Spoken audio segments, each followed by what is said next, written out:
Boom! Greetings from YouTubeville. Once again, Danny Savage, Draft Guru. Just having a little fun, throwing out some information on players that usually you're not going to hear about unless Dallas moves drastically higher or moves way back. You can see from my 2024 in the community section, when I did all my mock drafts, I would just sometimes play around and, let's say, do an ACC edition, SEC edition, a Big Ten edition. So it's like you're picking, you can tell from all the drafts on my channel. So you would tell, so like hypothetically, it would be a Dallas draft, but just Big Ten players. That's all people you can pick from. It's just a fun way of me also getting players that, unless we trade like crazy up, crazy back, we're not going to get them. Like I said, this is just a hypothetical Dallas Cowboy draft, Big Ten edition. And at 12, we have the kid that's probably going to be, he's the betting favorite to go number one overall in the draft, and that's Abdul Carter. Kid 6'3", 250. I spotted him 3 years ago when he was a skinny little kid from Philadelphia wearing number 11 at Happy Valley, and he had like 7 sacks. No clue what he was doing. No clue what he was even doing his second year. He had 5 sacks. Then his third year, this past season, they put him at edge for the first 3 games, and it did not go well. And first game of the season, he went up against pretty much, he might be my number one offensive tackle. I'm not 100% sure yet, but Wyatt Mullen out of West Virginia shut him out first game of the season. But like I said, if they've learned anything, Abdul Carter is a linebacker. He is not an edge. I don't have any issues throwing him at hand down on third downs to rush the passer. His best football, he's going forward. I'm not going to say, like, listen, this kid has just gotten higher and higher. And I said that about this kid going into the season, man. Like, and now it's finally been catching on. You know, Michael Parsons 2.0. But he's better going forward. But he will catch plays from the back end. You'll have yourself shaking your head. This kid's a freak. He might even wind up testing better than Michael Parsons did. Like I said, this is a hypothetical fantasy draft. So that's Abdul Carter at 12. At 44, we have Will Johnson, cornerback, Michigan. 6'2", 205s. Over his career, he has 9 interceptions and 10 passes defenses. People just didn't throw at this kid. They did not. And he's battling the kid Benjamin Johnson from Notre Dame, basically, who's going to be the first cornerback off the board. I don't see this kid making it out of the top 10. I don't. Neither do I see Dallas taking a cornerback with their first pick. So, but like I said, this is a hypothetical draft. Will Johnson fell to 44, and we got him. Go with me, people. All right, 150. Tyler Warren, tight end, Penn State, 6'6", 260. Colston Loveland from Michigan went into the season as the number one tight end. And everyone's talking about how Michigan did lose 10 offensive starters, including the quarterback, J.J. McCarthy, and everything. And Colston Loveland was the only returning starter. But if you look at his statistics, it's pretty much almost damn completely similar, his 2024 numbers to his 2023 numbers. But Tyler Warren just blew him out of the water, man. Kid plays tight end, wide receiver, running back, center, quarterback. A bigger Jeremy Shockey and a more athletic Rob Gronkowski. Do not be shocked he goes in the top 10. I'm telling you, man, he is going to blow up the combine. And don't be shocked. People might have some little bit skittish because of what happened with Kyle Pitts. But also, Kyle Pitts has had pretty much a lot of garbage around him, except for this year. You know, he had Robertson. Then they thought they had a quarterback. Then they had to go to the rookie. But I'm not going to give up on Kyle Pitts yet.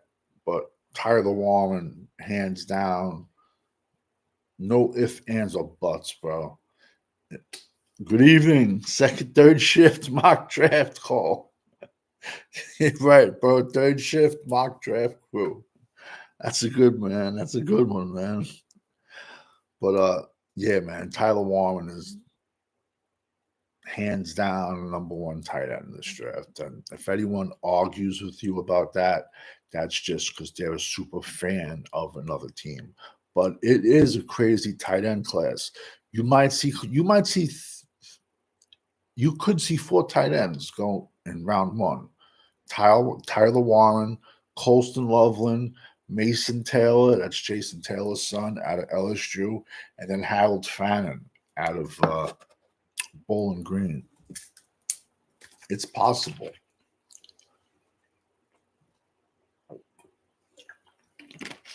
Next, pick 170. Dallas has no tackle, left tackle. Josh Simmons, left tackle, Ohio State. Like I said, this is just a hypothetical, Big Ten mock draft. And we're talking about different people. So Josh Simmons, 6'6", 310, 2-year starter, hurt his knee earlier in the season. People are super, super high on him. I'm going to be honest with you, and I always am. I'm not as high on him as everyone else is. I do realize he played left tackle in the Big Ten, and I get it.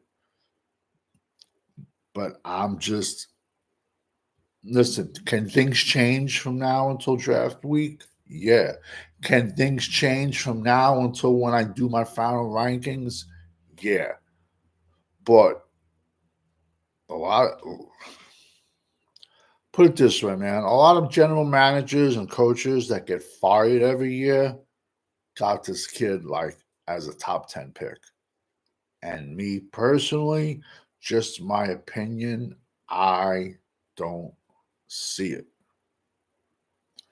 That's just me. Next, at 172, like I said, we're having fun, man. Egbuka, wide receiver, Ohio State. 6'1", 190. He had 1,000 yards, I believe, 12 TDs. 2024, he was banged up. Stood on the sidelines. He only had about 500 yards in 2023. 2022, he blew up. 2022, we had over 1,000 yards. 2023 was banged up, and this was his coming out party. And ironically, Ohio State has a 19-year-old true freshman by the name of Jeremiah Smith, and he just stole the show. He is 19 years old, Jeremiah Smith. He ain't coming out for a few more years. He can play in the NFL, that kid, right now. He would start. He would start for all 32 teams right now. But Egbuka, he's a later first round pick. Like I said, man, I'm just throwing different names that you normally wouldn't hear. It's just if Dallas trades up or trades back. 190, Caleb Johnson, 6', 230, Iowa, man. He had like 1,800 total yards and 22 touchdowns.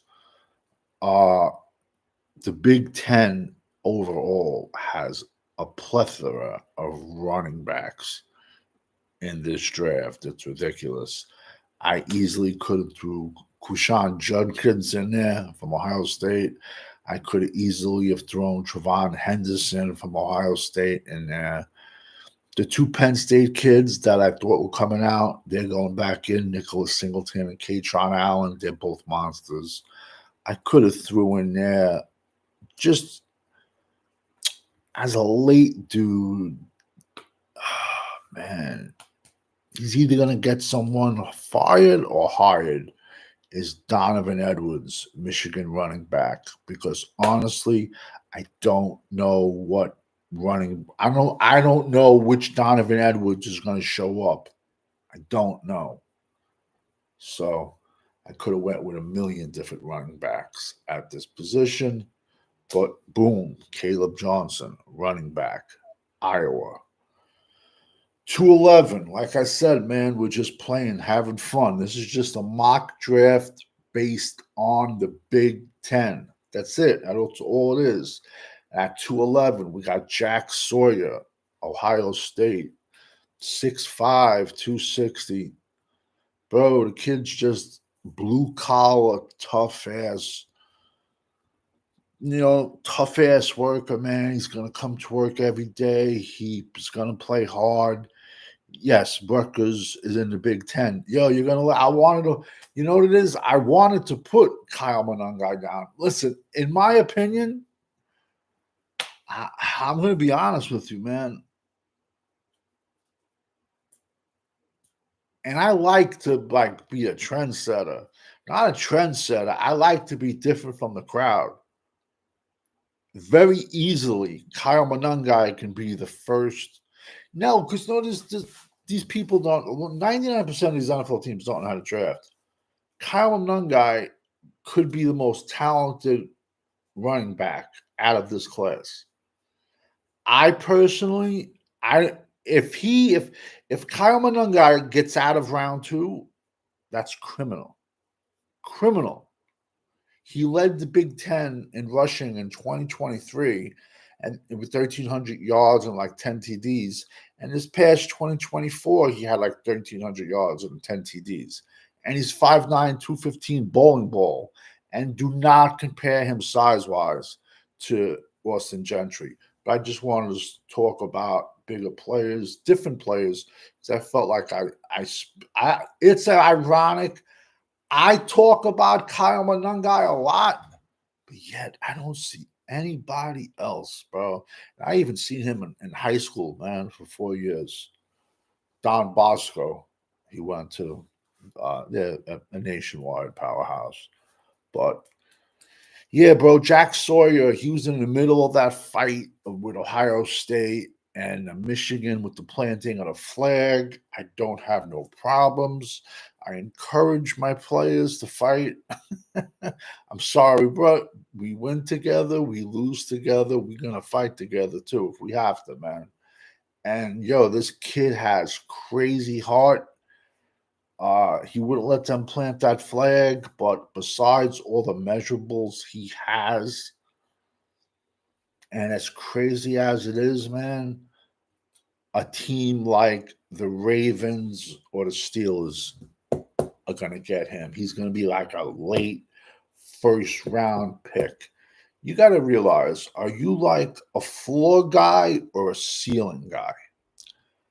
A ceiling guy is like Mikhail Williams, Georgia, 6'6", 250, plays edge, D tackle wherever he wants. His upside is tremendous. Didn't play that much football this year, had a banged up ankle. So now, if you're going to go by traits, bam, he's your player.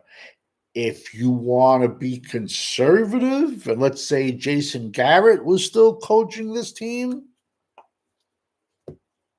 he might not like that, Jack Sawyer fought, but Jack Sawyer is a pick. That's a safe pick, but he is a listen. Don't get it twisted.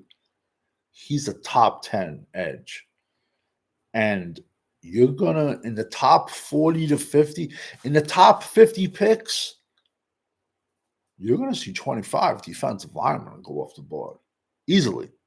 Top 50, you're gonna see 25 defensive linemen.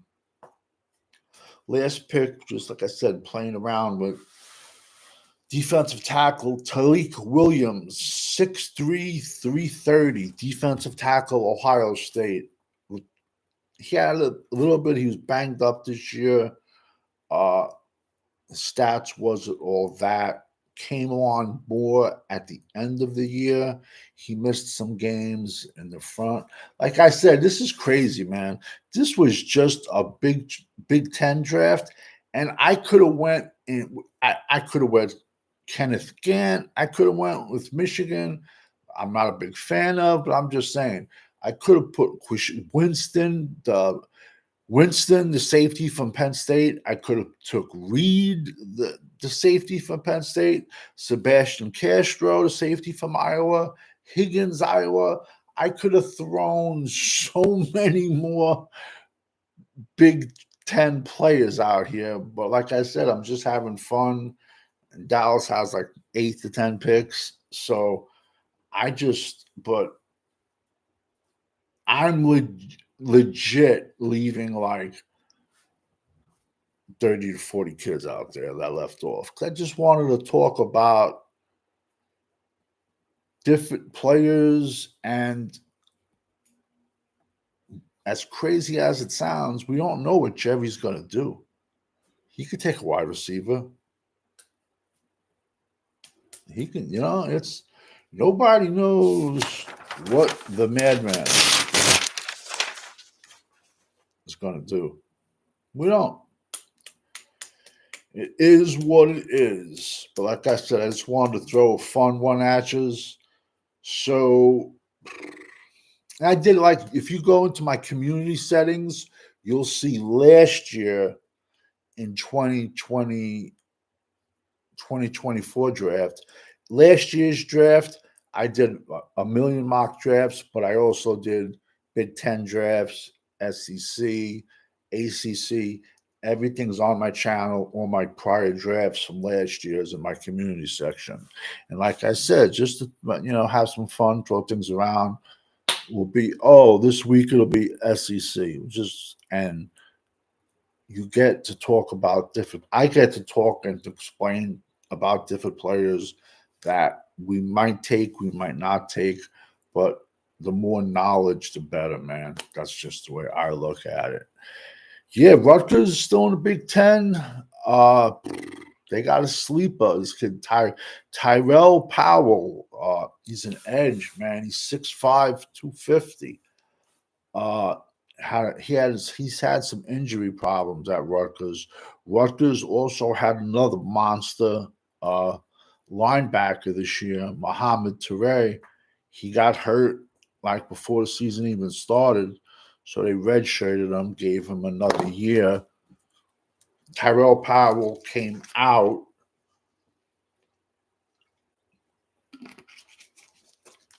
Mohamed Toure stayed in, and they redshirted him, and he'll be back next year. Rutgers, off the top of my head, Kyle guy. Honestly, man, I'm not lying, man. He's a second rounder to me. They also have late. You're gonna see uh their left tackle, right tackle. He's a right tackle to me. Holland Pierce, 6'8", 350. He's played both tackle positions. First year right tackle, the last 2 years left tackle, but he's only. I view him as a right side player only in the NFL. Then also Rutgers has a cornerback that is crazy underrated. You can watch the Virginia Tech game, Rutgers. Robert Longbeam. No one's talking about him, and he's get a little bit. You know what I'm trying to say? It was either the senior or the shrine he showed up at, and he had a good week of practice, and he raised his value up a lot, man. But yo, I just like one of the reasons I just can't go Gentry at 12 is when I'm seeing a Kyle Monungai on the board in round two, Caleb Johnson on the board round two, Quashawn Junkins, Jaden Ott, Ollie Gordon, Omarion Hampton. And I see all these names, and I just only spit out like six, man. There's like so many more. Brashard Smith, SMU, sleepers, crazy, crazy sleeper. Damian Martinez, Miami. When I see all Neal, Kansas, Glidden's, Kansas State, when I see all this Taj Brooks, Texas Tech, bro, when I see all the running back talent in rounds 2 through 7, I just can't, with a clear conscience, draft Austin Gentry at 12. I'm sorry, because at 12, I can get a monster defensive tackle. At 12, I can get a monster edge for the next 10 years. At 12, I can get a future left tackle for the next 10 years. At 12. And then I have all these other running backs to go after from 2 to 7. But now you take Austin Gentry at 12, and now you're taking instead of maybe getting the first ranked, I'm talking about your rankings. There's other people's rankings, then it's your rankings. So then instead of getting your first rated offensive tackle, now you're winding up getting, let's say, the 7th. Like I told you, out of the top 50, you're going to see 25 defensive tackles, and you're going to see 25 D tackles and edges out of the top 50. Remember this. 15th at 0200 hours, man. Remember that. Out of the top 50 picks, you're going to see 25 defensive players, man. Like I said, man, we were just having fun tonight. And I did this. You can check I did all of these also last year, towards closer we got to the draft. So I can say I'm a trendsetter. If it's up there, you can't say I didn't put it up there. So, but like I said, it's just a way to talk about different players and get more information out. That's all. But just having some fun, man. That's it. Like I said, I'm still in the HBCU. I'm at 7. I broke the 700 player barrier. 701 players. I'm gonna try to get to like 50 more. But now, like, I pretty much have in my head my top 10 at every position. But combine's not for like another 2 weeks. But that's more to me, I view the combine as more medical. I'll never forget a few years ago, Oklahoma had an offensive tackle, Jerome Brown Jr. His father played for the Ravens. His father was Zeus Brown, big dude. And Jerome Brown had the worst workout ever of any offensive lineman. Bro, the kid was like 6'8, 360. He ran like a 6'3. He put up 225 like 11 times. My best ever was like 19 or 20 with 225. Yeah. And this kids he's gone to numerous Pro Bowls, all pro, and he's made like 150, at least $150 million in his career. But yet everybody called him a bum, this and that. Who do you think drafted him? The Ravens, Ozzie Newsome. His dad played for them, and they took him. That's why tape, tape, tape, tape, tape. Don't let, and for the older cats, man, but for the younger cats, man, look up Mike Mamula, defensive end, Philadelphia. He went to Boston College. Look what he did, where he got drafted, what he produced, and how he changed the landscape of the draft. Evan, thank you for jumping in the chat. So we all know when rocking with the GWO for life. Probably going to sleep in tomorrow, expecting about 10 inches. 10, the saying's like how this will be I think a third storm of the week. And the only bad part is temperature's cold and there's snow on the ground already. So, and as soon as it comes, it's going to stick. Like Will Johnson will as a cornerback. Over and out, everybody. Third shift mock draft crew. I like that, man.